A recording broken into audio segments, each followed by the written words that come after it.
¿Dónde está tu soberanía, mi amigo?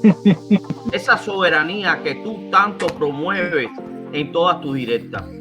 Todo lo que he visto que los que se oponen a los puentes de amor han puesto en este lado de la balanza no llega ni remotamente a tener el peso que tiene esta, que propone explícitamente el sufrimiento de un pueblo por lograr un cambio político.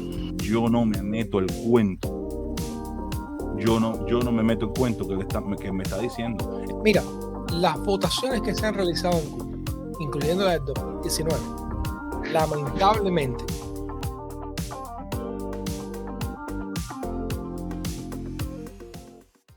a mí me parece que el profesor Lasso la tiene más clara que mucha gente que lo está criticando.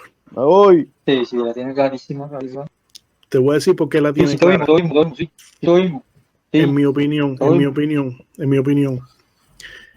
Cuando él dice la gente del odio y los fascistas, quizás no sea político lo que dice, pero lamentablemente hay mucho de verdad. Y no porque lo diga por el profesor Lasso.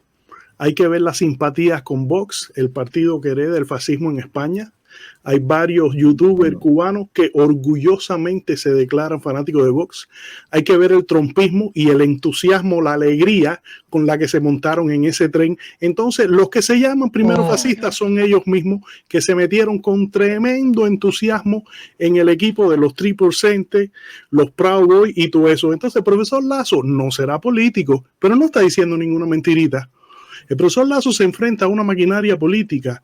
Bueno, te voy a decir una cosa. El que era líder de los Proud Boys aquí en Miami era un cubano americano. Sí, no, y el coqueteo con este de Brasil y la sabrosura con Israel y la manera con la que se comporta con los palestinos, a los cuales nunca defiende. Entonces, cuando el profesor Lasso dice eso, no será político, pero no está diciendo nada que no sea verdad. Vamos a quitarnos la careta, ¿ok? No está tirando un fao a las mallas. Eso número uno. Y otra cosa, para decirte porque está claro. Para decirte porque está claro. El crecimiento y el apoyo de la caravana no va a venir de ese grupo de cubanos de derecha porque Lasso suavice el lenguaje contra ellos. Ellos nunca lo van a apoyar. Nunca lo van a apoyar. Diga lo que diga. El crecimiento de la caravana está en hacer alianzas con otros grupos, con los negros americanos, con la gente de izquierda de este país, con los americanos a los cuales se le está violando el derecho. Entonces, en la visión del proyecto... En la visión del proyecto, porque tiene cosas porque en esas alianzas es donde se puede emparejar el lobby. Este movimiento de las caravanas se enfrenta con un lobby fuerte. Este otro lobby tiene todavía que crecer. ¿Y a dónde puede crecer? A los granjeros americanos, que ya han hecho lobby porque se quite el embargo, a los grupos de izquierda y a los ciudadanos americanos a los cuales se le están violando sus derechos. El crecimiento de este movimiento no va a venir de los cubanos de derecha, que no le metan muela a nadie, nunca lo van a apoyar. La soberanía cubana que tanto menciona. No es ni mencionar, pero queda tu soberanía, Roger. Y la lucha contra el embargo se enfrenta a una ley que es inhumana, que quiere un cambio político de Cuba a base del sufrimiento de los cubanos, y eso no es retórica, está escrito, ¿ok? Y debiera enfrentarse no solamente los cubanos, tácticas como el embargo son cosas que la humanidad no debe aceptar, porque hoy en día es Cuba y mañana es cualquier otro país. El usar el sufrimiento de un pueblo y las vicisitudes de un pueblo califica como genocidio en varias conferencias internacionales. Entonces, cuando yo pongo en la balanza que aquí está una práctica que quiere usar el hambre de mi pueblo como un mecanismo de negociación, y en la otra parte de la balanza yo pongo que quizás el profesor Lasso cometió un pecado de omisión porque no habló del 9/11, o que quizás el profesor Lasso usó un lenguaje muy agresivo, discúlpenme, esta parte pesa muchísimo más que esta. Para que esta parte pese lo que esta, ustedes tienen que poner aquí mucho más. Y están poniendo muy poquito. Todo lo que he visto que los que se oponen a los puentes de amor han puesto en este lado de la balanza no llega ni remotamente a tener el peso que tiene esta, que propone explícitamente el sufrimiento de un pueblo por lograr un cambio político. Eso es todo. Posiblemente, igual de izquierda que él. El problema es el siguiente: yo no me meto el cuento. Yo no me meto el cuento que me está diciendo. Entonces, sabiendo de lo que está pasando Cuba en estos momentos, me parece una broma de mal gusto que me vengan a hablar de pasaporte. Y la falta de ubicación de quienes le piden a Lazo que diga más y se olvidan de que Lazo es un ex militar americano, ciudadano americano, no puede ir a Cuba y estar pidiendo lo que le da la gana a todo el mundo que pida, porque eso es una injerencia. No, caballero, claro que no. Por favor. Ahora, una cosa rapidito, los que están en Miami, que quieren que el profesor Lazo diga ciertas cosas, bueno, el protestón las dijo, ¿van a apoyar la caravana ahora? El protestón dijo todo lo que ustedes quieren que Lazo diga. Entonces no lo van a apoyar nunca, entonces déjense de criticar, no lo van a apoyar nunca. Eso es ¿Dónde está tu soberanía, mi amigo? Esa soberanía que tú tanto promueves en todas tus directas. Para poder llegar al Congreso, tú tienes que reunirte con los americanos, con los pobres americanos, con los negros, como tú mencionas, con los granjeros. Esa es la soberanía que Carlos Lazo y el grupo tuyo busca. ¿Eso tú le llamas soberanía? ¿O eso es injerencia? Claro que no. No entiendo tu punto para nada. Yo voy a explicar el punto de preguntando a Roger. Si no lo entienden, pero me parece interesante lo que dice. El profesor Lazo ha vivido la mitad de su vida en Cuba y la mitad de su vida en los Estados Unidos. Yo también he vivido mitad y mitad y considero Cuba mi patria soberana. Yo no tengo que llevar a ningún americano. No tengo que llevar a los negroamericanos que están o lo están maltratando o injustamente les disparan policías en los Estados Unidos. Señores, déjame hacer una pregunta. Mira, si me están diciendo que no les incumbe para nada, ¿para qué carajo quieren que los Estados Unidos estén metidos en Cuba? A ver. Yo voy a decirle el punto de Ramiro hasta donde yo lo entiendo. Es interesante porque cuando hablamos de soberanía, hay varias ideas, varias descripciones, varias teorías de lo que es la soberanía. Pero por lo general, la teoría, la forma más elemental de decirla es que el soberano es la autoridad política máxima. O sea, ¿dónde tú puedes identificar la autoridad política tope? En un feudalismo, en una sociedad con un rey, el soberano es el rey. Es la autoridad política máxima. En una república, el soberano generalmente se identifica que es el pueblo.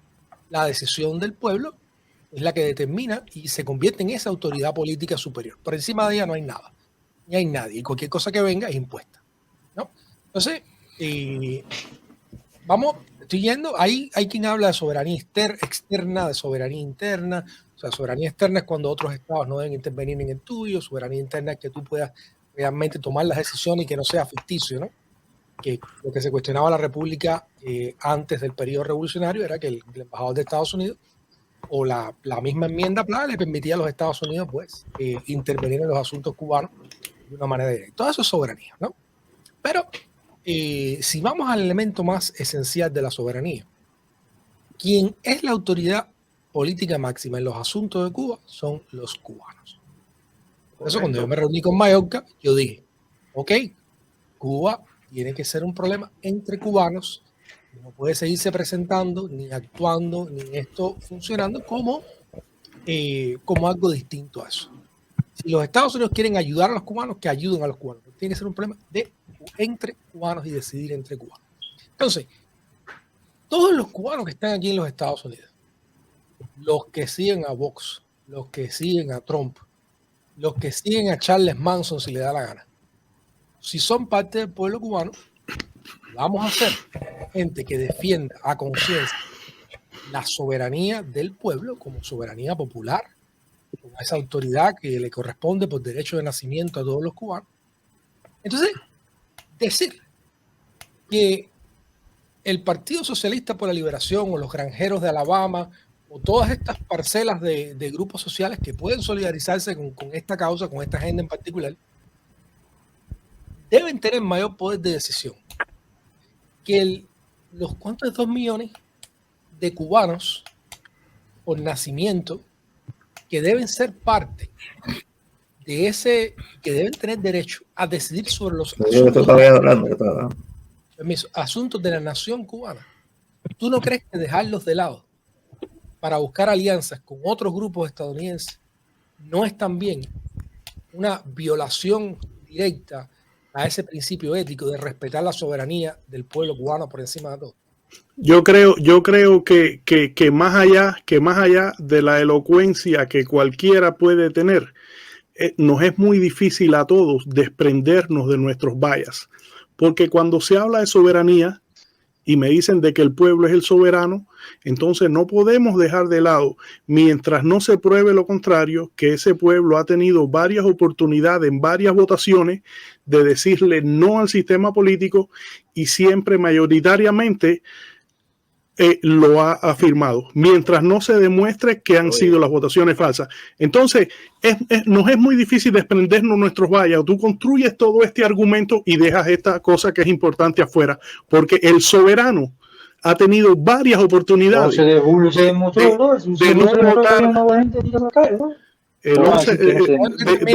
no votar, de tachar la tarjeta y de tomar una acción donde haga claramente que una mayoría del pueblo cubano no quiere ese sistema y no ha pasado. Entonces, cuando hablemos de soberanía, es importante no dejar ese elemento afuera. Mira, las votaciones que se han realizado en Cuba, incluyendo la del 2019, lamentablemente han sido bastante excluyentes de esa población cubana que espiritual y políticamente y materialmente debe tener derecho a participar en la vida política de su país.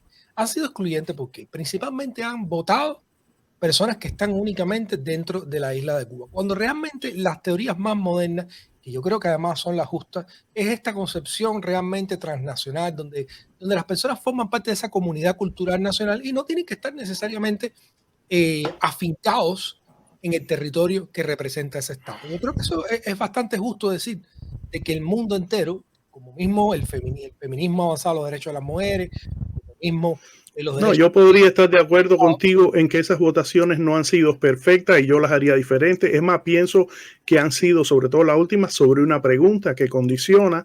A mí me gustaría mucho más que hubiera sido... válida, Roger? ¿Por qué las das por válida? Espérate, Ramiro, deja que él está introduciendo un punto. Yo no he terminado, pero lo escucho para después. No, o sea, yo simplemente la votación es que yo puedo estar de acuerdo contigo que esa votación no es lo perfecta que a mí me hubiera gustado, pero es aún así, vaya, suponiendo hasta que los números cambiaran en cierto por ciento, si se incluye la gente afuera, como tú dices, la mayoría del núcleo de la nación cubana está en Cuba. Por lo menos, independientemente de que no ha sido perfecta como a mí me gustaría, independientemente de que los números quizás fueran diferentes, si incluyera la gente que tú dices, aún así, aunque cambien los números en la dirección negativa al gobierno cubano, todos sabemos que aún sería un número significativo de cubanos, porque el núcleo más grande de la nación vive en Cuba, que por lo menos no ha hecho evidente que quiere un cambio de sistema, mientras no se pruebe que eso es falso. Entonces, hacer un argumento de la soberanía y dejar eso, me parece que es un argumento incompleto. Voy a replicarte nuevamente y está en este punto. Ok, correcto. Vamos a asumir, como tú me concediste a mí, que no toda la población que debía ser considerada fue. Vamos a asumir que, como de hecho, creo que es justo decir, la población que debía participar en esa votación es mayoritaria de la población general. Aunque no son todos, es mayoritaria de la población general. 11 millones de personas sobre 3 o 4 millones que están fuera. Ahora, el problema con esas votaciones también, como ocurrieron, es dos cosas. Primero, no fue un proceso competitivo. La única razón por la que tú votabas era porque decías, mira, esta es mejor que la anterior. Pero no había una alternativa sobre la que se pudiera votar. La comunicación en un proceso de eleccionario es importante. Tú necesitas concientizar a las personas sobre las alternativas y qué significan cada alternativa. Cuba no hizo ninguna comunicación sobre el no. Toda la comunicación que se desplegó fue absolutamente sobre el sí. No hubo deliberación pública no hubo permiso a la gente a imaginarse lo que podía ser la votación de un no ni una alternativa competitiva. En ese escenario es muy difícil tú decir, oye, este resultado de esta votación es completamente, vamos a decir, representativo de las ideas que tiene la gente, porque estaba tan microcontrolado en la población, en el contenido de la comunicación, en la posibilidad de votar, que prácticamente todo estaba a favor de que la gente terminara votando de una sola manera. Aún así, sabemos que el universo no votó unánimemente por ello. Sabemos que hay mucha gente fuera y vimos el 11 de julio, aunque mucha gente quiere minimizar y quiere decir los que quedaron en su casa, no todos los que se quedaron en su casa era porque no querían protestar. Hubo una representatividad, en mi opinión, bastante grande en más de 40 lugares de la isla que mostraron, y gente estaba pidiendo cambios, que mostraron que existe un reclamo popular de representar, identificar y darle voz y participación a personas que no creen que el rumbo que está llevando el país es el adecuado.